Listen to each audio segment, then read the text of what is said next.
Hello, let's see how to connect ThinQ app and dual inverter compressor RAC. 1. Turn the RAC on.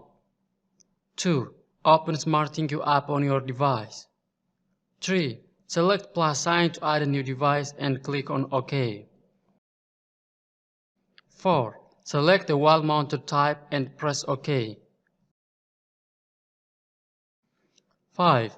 On the remote controller, press the energy saving and jet mode, or buttons on both sides of the temperature down together for 3 seconds. Then the Wi-Fi sign will start blinking and there will be a beep sound. Now your RAC and ThinQ app starts connecting. After connection, the ThinQ app will automatically start checking the product's current status. On ThinQ app, the user can adjust operating mode, temperature, fan speed, airflow mode, and other functions included on this app.